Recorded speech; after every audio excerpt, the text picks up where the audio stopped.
This is Life Transformation Radio. Prepare to engage. Seatbelt activated. Download initiated. Your quantum journey of transformation begins in 3, 2, 1.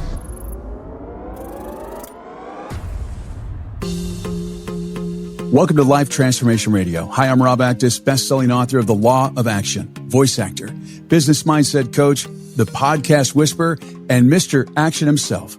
Here at Life Transformation Radio, we are committed to share more about real life, love, the power of positivity, romance, and of course, laughter. We care about helping others find their internal drive and purpose. We celebrate life's challenges and overcoming them. On this show, my guests are amazing people who are forces for good in the world around them and live a life of transformation. My guest today does just that. Today, my friend Gayle Lynn and I discuss how to discover your authentic self. So if you want to understand what it means to feel worthy, whole, and safe in your true knowing of your authenticity so you can show up authentically in all types of relationships, this is the show for you. And when I talk about all types of relationships, we're talking all types of relationships.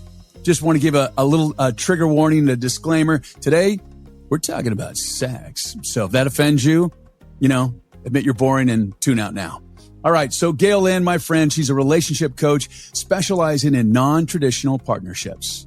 She has a passion to help everyone have the relationship they desire, not that society says or religion says or family says. And she empowers her clients to make educated choices about their relationships. She has no agenda. She just wants people to make their own choices, whether it's being monogamous, open, polyamorous, or swinging, or... Hi, Gayle. Welcome to Life Transformation Radio. Thank you for that introduction. That was fantastic. It's going to be fun today. It is. It's so... I was so excited that, one, I'm fascinated by what you do. And there's so many different relationships. So full disclosure, I'm an ordained minister and I have married a lot of different couples that have a lot of different lifestyles. And it's really fascinating to dive in and learn that the people that are having these, I guess, I don't even think alternative lifestyles. I'm just saying their lifestyle. I think that's a fair thing to say, are really happy.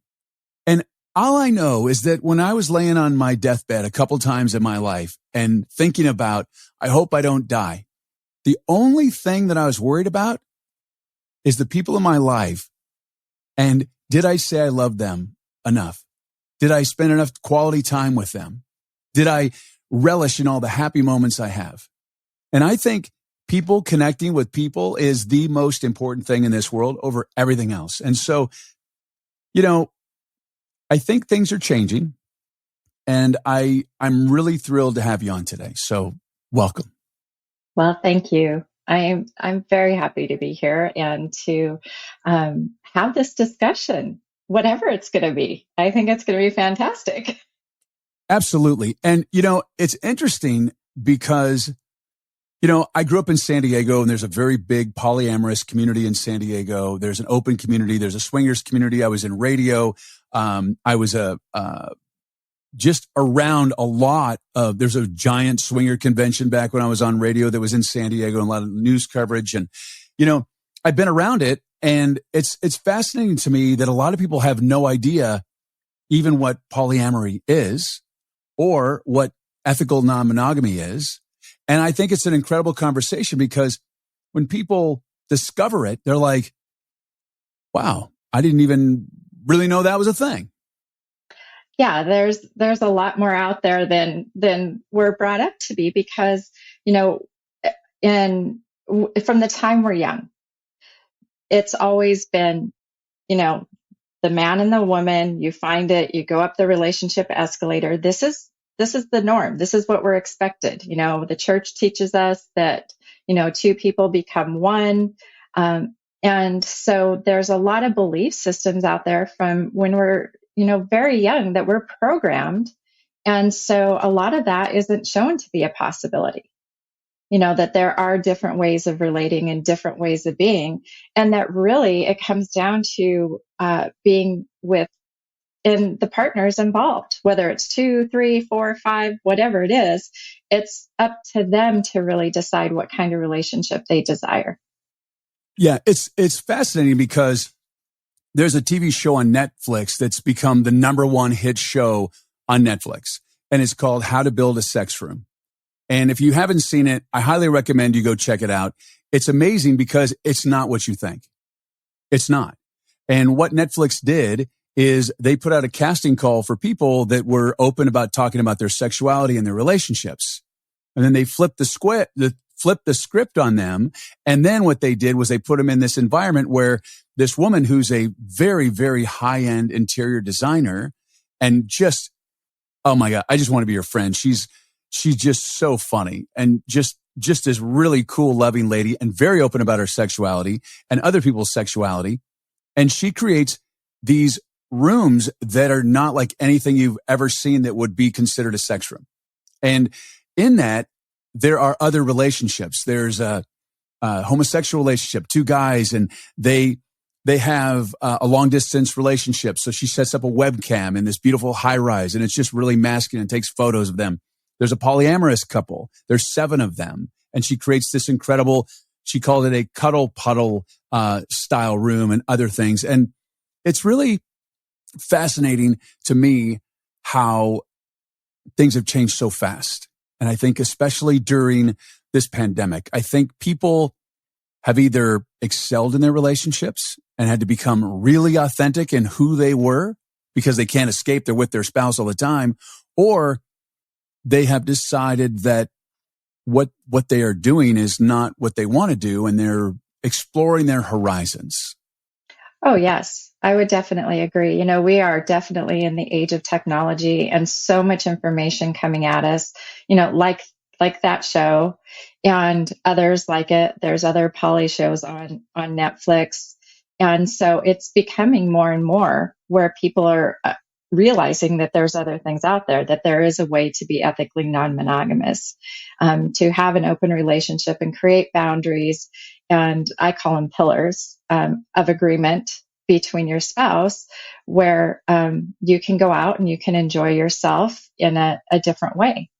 And, usually that's sexually more often than not. But for some people, it might just be a date or getting to know somebody a little bit more. It's whatever the couples want to choose. It's choosing. That's the important thing. Absolutely. And I think it's so important that if you're in a relationship, and I admire my friends so much. I have many friends in their own relationships. My very dear friend who I know is listening to this podcast, and she's polyamorous and she's married and she has a boyfriend, and they all live together, and they're the most beautiful group of loving humans I know. I mean, I have tears in my eyes because of the love that they share. And I really want to just acknowledge her publicly, is that speaking of authentic self, so she works in a corporate environment, and they had a big event, like a dinner party, an event, corporate event. Mm-hmm. And she brought her family, her husband and her boyfriend. And I am just humbled by that authenticity of what she did. And the response was like, wow. It was very empowering to other people, and it was very empowering to her. And I was really moved by that. I thought that was really, really incredible that she was that authentic in a corporate environment. Well, if you think about it, people are crying for authenticity. Yeah. They have had so many things be covered up, not true, lied to, you name it. And so people are really, I think, admiring when people are ready to step out and really be vulnerable enough to be authentic. And so kudos to her for actually taking that step to be able to really be who she wanted to be. Yeah, she's one of my dearest friends. I love her to death. And just to see how she's lived her life and the way that she's so bold, and it's not in your face. She just lives her life, and on Facebook and in person. And it's such a beautiful thing. I'm truly humbled by her, and I know she's listening, and I hope she really gets that. You know, one of the things that I think is interesting is that you know about polyamory and I know about polyamory and the lifestyle and then ethical non-monogamy, but I don't think a lot of people will even know what that is. Can you just kind of give a breakdown of what polyamory is, and then what the lifestyle is, and then what ethical non-monogamy, and then we can have a conversation? Because I honestly don't think that everybody knows what it is. Yeah, I think that would be a great idea. I was just thinking the same thing. So we'll start with polyamory because it's easy. You've got poly and amory. So really you got poly means many and amory means love. And so for many people, and everybody can do this. Some people think they can't because it's just a belief system that's been programmed into them. But you can love more than one person at a time. Do you love your children? If you have more than one child, you love them all. You have more than one friend, you love them all. And so you can do the same in a deep, intimate sexual relationship, is be able to create those kind of ways of relating where there is 2, 3, 4 people, 7, 8 people involved. You know, it just depends on really what you want. What kind of pod do you want to build within your poly community? And so from there, you know, so that's polyamory. So that's really, you know, and within polyamory, there's also ways you can design that. You can actually have a very committed, closed polyamory group where you're not just going out and having sex with everybody. You're like actually committed. These are the only people I'm going to be with.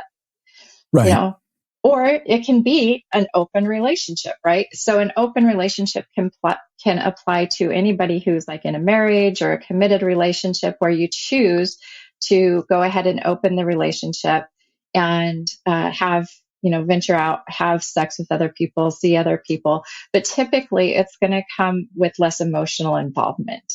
Where in polyamory, there's more of an emotional attachment and an involvement. Yeah, I discovered polyamory right after I got divorced. I didn't know it was a thing. And matter of fact, I wrote about cuddle parties in my book, The Law of Action. I was fascinated by that and just the boundaries and how beautiful cuddle parties were. And I didn't realize how the polyamory community had really embraced, either in Arizona, the cuddle party groups. And it was amazing because I know, but it was fascinating to me is that here I am, I was divorced, and there were all these incredible people, incredible women, and I loved the conversations. And it was amazing because here I was cuddling. It's a non-sexual event. However, in a normal non-monogamous world, some people might be very uncomfortable with it, but I was like what they call a puppy pile. We were all just talking, and I was like, this is really fascinating. I am, you know, laying on this woman's lap. She's caressing my head, and her husband is laying backwards against her, and he's okay with it. And I found it really amazing because it was just really beautiful how they allow people to just love.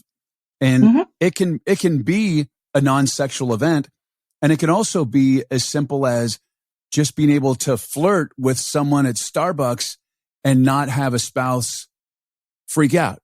Like, I have a really interesting thing about me, and I'm one of the few people, there's a certain percentage of the population, I don't get jealous. I don't get jealous. It just doesn't. So it's hard for me to understand how a lot of people get really jealous, and I'm not possessive either. And I just think it's so beautiful how people can connect. And if you're listening to this and you're like, oh, that's just judgy, think about people that have open relationships. And I'll have you jump in a minute and talk more about that. But there's no hidden corners in the relationship. You don't have to hide your phone. Like I used to have to, when I was married, my first marriage, I used to have to hide my phone and I didn't even do anything. I wasn't cheating. I wasn't doing anything. But anytime even a bookkeeper or a client that was a woman that said anything at all, it was always mistreated. Oh, you're sleeping with her. You're having an affair with her. And I'm like, that's and I'm like, no.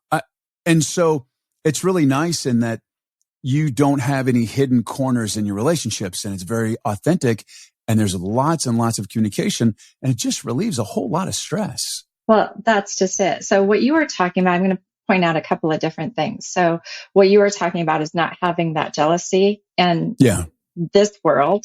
It's called compersion. And so that's where you have this vicarious joy that you can actually see your partner is really enjoying themselves. And it could be a sexual situation or just in life in general, that you can actually be happy that they are enjoying their lives. And isn't that what we want for everybody? I'm just going to jump in. I got to jump in. It's so crazy. So I have a beautiful wife. She's amazing. She's just has energy that just people just want to be around. And men and women both like to hug her. And I love that people love on my wife. I love that.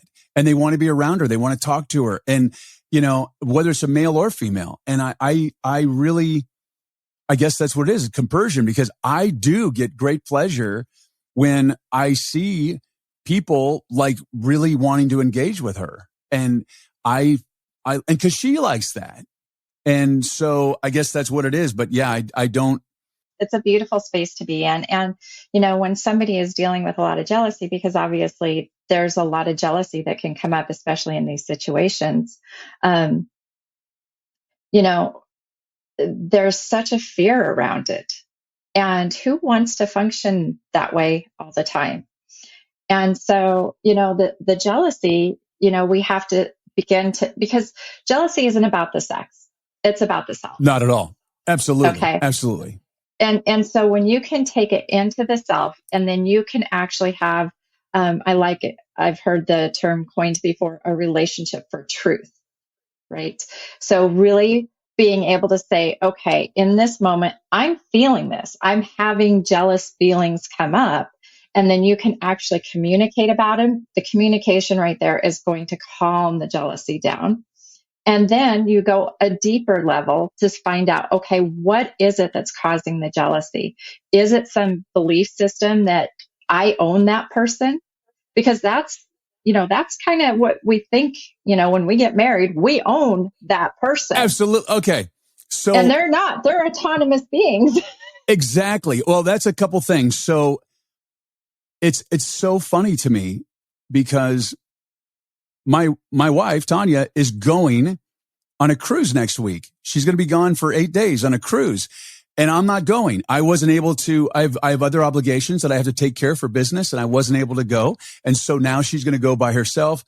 She's going to be a solo cruiser. I don't think she's going to be by herself at all. She's incredibly social, incredibly beautiful, and she's going to have a great time. I mean, she's going to be traveling in beautiful parts of the Caribbean and Mexico, and she's going to have a great time. And she can do whatever she wants to do. And I find it just fascinating how many people in my life or that have told that she's going on a cruise are like, well, why, how are you letting her go on? Why would you let her do that? And I'm like, let her, what? That doesn't, because it's like this ownership. Yeah. You know? I don't, that doesn't work within my boundaries of how I operate. You know, and then there's the other level is there's like this envy that somebody's getting to do something that I'm not getting to do. So that's like kind of another layer of that jealousy sometimes that pops up. And so some people are like, well, how could you, you know, let her go on a cruise? I'd want to go with her, you know? So it's like, you know, it's literally another layer. It's funny because the spouses that we know, the wives have like, well, if she could go on a cruise, why can't I go on a? And so now now it's created a little bit of a conversation in some of the couples that we know, and that, well, I should be able to go on a cruise, and you shouldn't be able to stop me. You know? And I'm like, you don't allow And I'm thrilled. Like I've helped her pick out I got her the hotel for the night, and I helped her with picking out some of her excursions and her clothes. And it's kind of like an eat, pray, love experience for her, something she really wants to do. And I'm like, you go, girl, like go.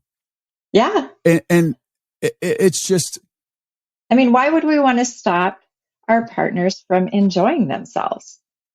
But never. That's what jealousy does. It literally puts and stops things right in their tracks, where people, are fighting over it and they can't handle it. And then they've got these emotions that come up and they don't know how to process the emotions. And so we get into this like snowball effect of things that can start happening. It's a terrible emotion. And I know that people that have been jealous, it almost is like this demon inside you, and it makes you think it's destructive.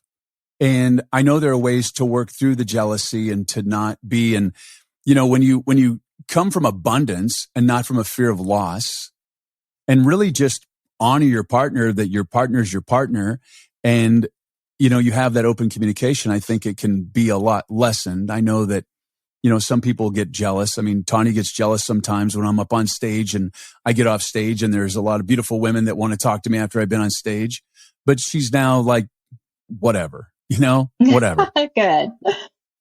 And so, but I think I have a lot of compassion for people that have jealousy. I'm glad that there are people like you to help them navigate through that, because I'm sure you work with people that aren't even in different types of relationships, but just, I think you could be like the jealousy expert, because that's something that destroys more relationships that I know. Well, it does, and like I said, there's layers to it. So it's like you might get one peeled back and then another incident happens. And then you got to look at it again. Because like I said, it's actually a relationship for truth. Like, are we going to break this down, or are we just going to exist in it? Because once we can peel back all those layers, and that's where I really guide people to show them what it is that is in that layer, whether it's guilt and shame or whatever it is, so that they can get to the core where the freedom is at. Because that's where freedom is at. That's where we find the conversion. And that's the beautiful space to be in. Yeah. And life is so stressful anyways that, we have to do the work on ourselves individually to get to the point of not having, as an entrepreneur, you're an entrepreneur, I'm an entrepreneur. And I was talking to my friend Melinda. As entrepreneurs, our cortisol levels are through the roof. And that's not healthy. No, and it's so not. So I meditate, and I was telling her what I do. I mean, I take off my shoes. Tanya always has me go step out in the grass and connect with Mother Earth and really get chill. But I think a lot of relationships are really struggle based on the insecurity of losing their partner, or the fact that they own their partner and they don't let their partner thrive. Yeah. Well, yeah, exactly. And it's like there's a lot of beliefs, right? Okay, so a little bit about my story. You ready? You want to hear a little bit? I do. Here goes. Okay. All right, here we go. Stand by. Here we go. Okay. One day, so this is like my hero's journey. Okay. And for any of you that out there that don't understand what a hero's journey is it's Joseph Campbell's work. And it's basically every movie, books you read, it's all follows the same path. Well, our lives follow the same path. This is what happens to everybody. This is the game on earth that we're playing. And the game I have is ADHD, and I interrupted you a couple of times and jumped in, and I didn't finish. So let's just go over. So we have polyamory. Let's go over so they have a little bit of a roadmap of what's going on. So we talked about polyamory. The next one would be ethical non-monogamy. Right. So what's that? So ethical non-monogamy is just what it sounds like. You're being ethical in your non-monogamy, right? So basically you're creating some kind of open relationship between you where there's agreements and boundaries that are set forth between everybody that's involved. so that when you go out and play that, everybody feels good about it. And there's some people who are just like, don't have boundaries. But, I think it's always good, especially for somebody new, just really having understanding, like even down to safe sexual practices, wearing condoms or not wearing condoms. Like, what are you going to agree to so that you guys still feel safe and strong in your primary relationship? And so that would be, ethical. Ethical is the key, is being honest and open and truthful. If something happens and it went against a boundary, you come back and you tell them. You don't hide it. That's the ethical part, which does create a lot more communication, which is a beautiful thing. And, sometimes for these kinds of relationships, people can get a little bit stuck in communication circles. And so that's another thing that I really work with people is to how to effectively communicate. So you're hearing what everybody's saying, feelings and needs are being expressed appropriately without moralistic judgments. And so it actually becomes a very beautiful thing. Like people who are non-monogamous and function in that way tend to have much better communication than people who are monogamous because a lot more things slide. Yeah. Okay. And then there's swinging. So we have polyamorous, we have open, non-monogamous, and then the definition of swinging. So, and all of these kind of opening it up, you can end up doing any of these, right? So swinging is going to be more so when you and your partner are going to go and do maybe some swapping, some full-on swaps, wife, husband, possibly maybe just bringing another person into the bedroom. But you're pretty much doing it together and, right. And experiencing that together. So it sounds like swinging is more of a sexual thing. The open, yes, non-monogamous kind of is like the sexual. And so would open, non-monogamous be like a little bit of swinging, a little bit of polyamory, because it's just kind of a mixture of it all. And it seems like the swinging is more of just the sex part. Yeah, it's pretty much the sex part. People aren't wanting to have a lot of emotional attachments. They just want to explore sexually, have fun, get to know other people. That kind of atmosphere is created. And, sometimes emotions come along with it, but typically it stays out because, it's more the purpose of it. All right, Gayle, it's time for your hero's journey. Okay. We want to peel back the onion. Because I've done all of those between these. So hero's journey, right? So a hero's journey is when, something comes into your life, upsets the apple cart. You end up having to go out on a journey to start slaying some dragons. And they're usually some kind of dragons within, not the ones that are real, but your own internal dragons. And, once you can get to that point and discover how you've transformed through this process, then you get to bring it back to your community. Okay.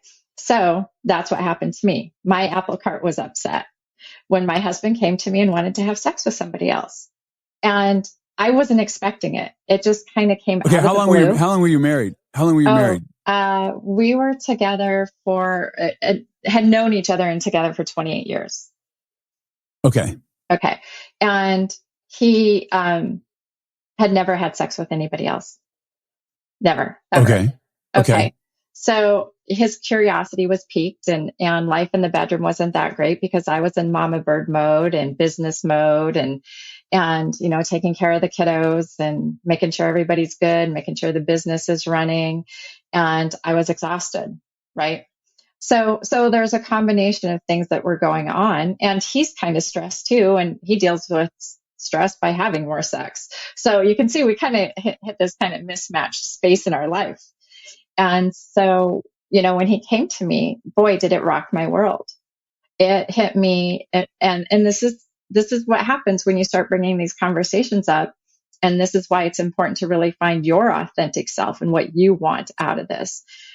Because my self-worth issues went through the roof. Like, I'm not good enough. Why don't you want me anymore? I do this, this, and this for you, and then, it even went down to, I could feel it. It's the safety and security, right? Like my safety and security, my nest might not be here because now you want to go have sex with somebody else. I don't know what that means, right? Because we didn't know what that meant. We had no idea about these other styles of relationships. And so when we were able to actually, take a breath after I went and cried and screamed in the closet, right? you know, um, we took a step back, and then, the communication started. And really, we brought back into our bedroom our intimacy. And we started doing that because we saw where we were kind of off and a little bit mismatched. And so we started out, because this is something that I would always advise taking very slow. Like, it's not something you just, you want to have sex with somebody? Okay, let's go out and do it. You can, but boy, there's some landmines there if you do. Okay, so just be aware. So anyway,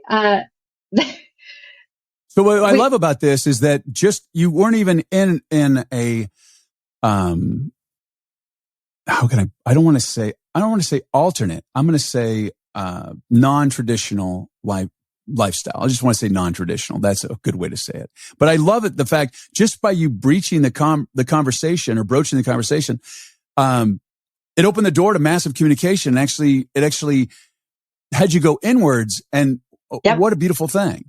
It was absolutely a beautiful thing. And okay, I'm going to shut up. I want to hear more. Okay, go ahead. I think this is fascinating. Wow. Okay. So another thing is, and I want to acknowledge your husband also, because I think in a monogamous relationship, and this is kudos to you for your relationship, the strength of your relationship, is that he trusted you so much. Instead of him just doing the typical thing that a lot of people would do, male and female, is go out and cheat, which I do not condone in any way, shape, or form. I've been cheated on. It hurts. It's not the sex. And the thing about cheating, as I get in my soapbox real quick, is it could take years, if not decades, the effects of cheating. It is a terrible, terrible thing for someone to have to experience cheating. And it's wrong. It is. And it's an experience. Okay. We're here for experiences. Exactly. And so sometimes these things happen. But that's why I am out here and I'm on podcasts, because I really believe that, let's have these open, honest communication rather than trying to hide what are natural feelings. I think it's great. I think it's great. So I'm going to shut up and then you tell me more. So he came to you and you cried and you hit the pillow, and then you got inwards, had really in-depth conversations, which strengthened your relationship, which is such a beautiful thing. Yeah. And then we started to get into things like doing orgasmic meditation, just spicing up the bedroom with some role play, the good old whipped cream and berries came out, all the kind of, the things that you can do to amp up just the intimacy between us. And that desire was still there for him. So he had to voice it to me again, because I think there was a little bit of piece of me as if I could just be good enough in the bedroom, maybe he won't want to have sex with somebody else, and like that was the old me. I know better now, but so we had to look at that again. And so when we did, we actually decided we even took our rings off and we said, okay, let's figure this out. We're going to move into a different direction. And so what we did is we actually did some sacred sexuality. And so within that, it was like a 4-day workshop. And no, sacred sexuality, that's Tantra. Well, this one was Kwadoshka. So it was similar. It's going to have the same aspects, a lot of the same aspects. For sure. I want to make sure that everybody's following along, because you think everybody knows and a lot of people don't. Well, and Tantra can mean so many different things too. So, but this was dealing with, definitely that sacred part of sexuality. And what was neat is it gave us this great playground to be in where we could choose to be with other partners and do these different exercises with our clothes off. We're not having sex, mind you. Okay. People don't freak out, but we're having these Oh, intimate. they're already freaking out. They're already freaking out. We're having these intimate exercises, and I can see him across the room and he can see me across the room. So we're like talking, okay, we just put ourselves in a pressure cooker because now we're actually seeing each other. So it's not like we decided to do this, you go on your date, you go on your date, and we can't see each other like we could see each other, which was powerful and really allowed us to get even deeper, because through this workshop, there's a lot of self-development, a lot of, even teaching about sexual topics that our parents never talked to. I mean, like, it was the best sex education I'd ever had in my life. So That's awesome. And by the time we were done with those 4 days, we looked at each other and we kind of had a ceremony between us and gave each other permission to see other people and just realized we really are autonomous beings. And so then the journey began. More lots of communication circles, mind you. And that's where, sometimes it got messy and we figured it out and we navigated it. And, that's why I do what I do today, is because I went through the process. I navigated it all. I navigated what is it like to be steeped in religion and have those beliefs and then, move in this direction. What is it like to, feel happy that your partner is actually happy with somebody else? What does that feel like? So all this stuff starts coming up, but sometimes it also comes up in jealousy or like they're starting to get close to somebody or, and so you have moments and stuff. And so that's why I do what I do today, is because I understand it. I've been there. I lived it. I still operate that way in non-monogamy. And I love to walk people through it and help them, because I want everybody to really have their most joyous life. And relationships are one of the most pivotal ways we get to know ourselves, because we're mirrors for each other.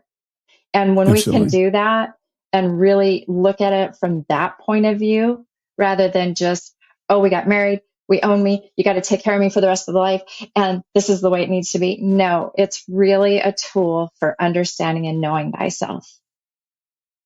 It's interesting the stigma that an open marriage has with people.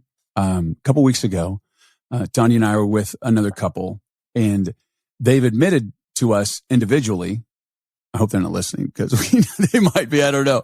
Oh, crap. I didn't think about that. But they both admitted, I'm not saying a name, but they both admitted that they're each having affairs, which was fascinating to us. So they both admitted. And here's the most interesting part of this conversation. So they don't know, apparently they don't realize that we're husband and wife and we share everything, because we don't have really secrets between each other. So I know and she knows, and we don't acknowledge it in there. So the conversation went like this. They discovered that some friends of ours are an open marriage, and they went to this resort in Mexico or whatever, and it was a lifestyle resort. And they had made the decision that they were going to open their marriage. They were solid. They were going to open their marriage.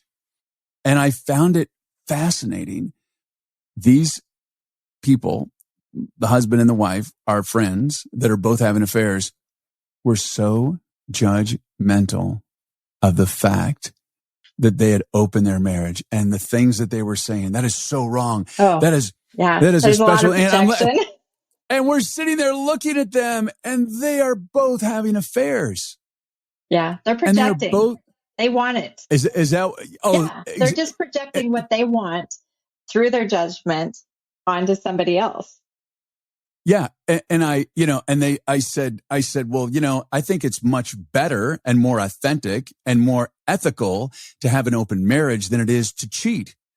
And they both said in synchronicity, well, I would never cheat. And like at the same time, they're going to know. oh my, they may, well, you know No, what? but you know what? Maybe that's a pivotal moment. But we laughed. We thought it was hilarious. This is just sharing experiences and stories, right? We don't need to know who Yeah. they are, but these stories Oh, are I'm not so going to say. important Right. for everybody to hear because it allows us now to make new decisions and make new choices. Like, oh, I don't want to live that way. Like you said, like in the very beginning, that whole, texting thing on the phone, like Right. that one will drive a person crazy. If you're always paranoid that your spouse is texting somebody else, you'll lose your shit. Oh, I don't know if I can swear on you. Oh, you can say it. Well, we've already talked about stuff, but it's funny. Is that the texting part? Like, Tanya can look at my phone anytime. She can see anything she wants. I have nothing to hide, and she knows it. And she's made it very clear. I can look at her phone. She's never looked at my phone. I don't look at her phone. I don't need to look at her phone. I just don't. Yeah, because you can trust her. I do trust her, and it makes for a really solid relationship. But I wanted to share that part about the fact how judgmental. And I know, and I think it's fun to me, this conversation is that this conversation will trigger some of my listeners, of the listeners of the show. I know it will. Well, and I hope it triggers them in a way that they will reflect deep in themselves and see how they're living their life. And if maybe they want to live their life a little different. And look, people that are in monogamous relationships are monogamous and they're good. And people that are in non-monogamous and they're good. And people that are in poly are good. And just because someone else is doing something, you don't need to discount or project or think poorly of them. They are living their extraordinary life and it's their life and they're living the life that they want to live. Yep. I agree. On triggers, I always say, never waste a trigger. It's there for you to help you if you just allow it to. So, yeah, never waste a trigger. All right. So let's just dive into that a little bit real quick. So someone's triggered and they're going to listen to this show and let's just do this. The couple that I was talking about, they're both having affairs, which that's another story. It very much upsets me. One, that they're hypocritical for one. And two, I didn't think that they were, I was kind of shocked at the way that is. So if they're both having affairs, apparently they would like to expand their marriage. How would one go about that with a conversation with you? And I would imagine their marriage has to be really strong in order to do that because it could be just on the way out. You don't just want to flip the switch. Well, yeah. I mean, opening up your relationship to try and fix a marriage isn't always recommended. There's certain things, it has to be both people need to really be on board for it to happen. And so when, somebody comes to me, we're going to get down to authentically, what do both of you want? Or if it's just one person that's coming to me, really peeling back those layers of, well, what do you want? Do you want to do this? Or do you not want to do this? How do you want to live your life?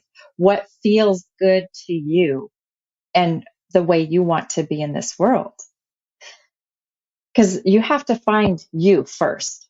Then you can choose from there what you really feel. Because you have to peel back those belief systems that are piled on us from the beginning, from young childhood, to really decide, what do you want to believe? Because, like you said, monogamy is a sacred path. Polyamory is a sacred path. It's as long as you're choosing it and you're giving it your all. Don't be part way in, because if you're part way in, it's not going to go anywhere. So if you're going to be monogamous, be full in. It's a beautiful path. There is nothing wrong with it. But if you're going to open your relationship, then be full in. Communicate with each other. And when I say never waste a trigger, that means that you have to really be aware when something triggers you to stop for a moment and figure out why it's triggering you. Not just, it triggered me, so I'm going to be mad and yell at everybody, but like, okay, why is this? Is it a belief system? Is it Do I need to change the way I'm thinking about something? There's so many things that you can start going through, but you become the observer, right? You take back and you become the observer of what's going on in that moment and in your life, so that then you can transmute that into something beautiful rather than just a space of fear and anger. Well, I think you're a beautiful person. I'm glad you're in my life. I love that you're my friend. And I really am thrilled that you took time out to be on the show today, Gayle. That was fun. And I'm like, wow, we covered a lot of stuff, and I learned a lot, and I know the listeners learned a lot today. So thank you so much. Well, you're welcome. Thank you for having me. Absolutely. Now, how does one reach you? Because I'm sure we might have triggered a few people, and a few people like, hey, we need to have a conversation. Honey, we need to have a conversation. So you can find me. I have a website, relationshipsevolving.com. So you can find me on there. I'm also on Facebook, Relationships Evolving with Gayle Lynn. I do have, I started a women's group that's called Relationships Evolving, but it's for women. It's women supporting women. So on any kind of relationship topic, and you can reach me at 480-559-9833. Or you can email me at Gayle, Gayle, at relationshipsevolving.com. I have never had anybody give out a phone number. That's amazing. I've done over 550 shows. I've never had a phone number get out. That's awesome. I love it. Okay. Thanks for being here today. And thank you so much for your support and taking the time out of your busy and precious day to listen. So appreciate it. Thank you for allowing me, along with my very special guest, Gayle Lynn, to touch your heart, move your soul, inspire you to live a life of authenticity and transformation. I'm Rob Actis. Until next time. This is Life Transformation Radio. Download complete.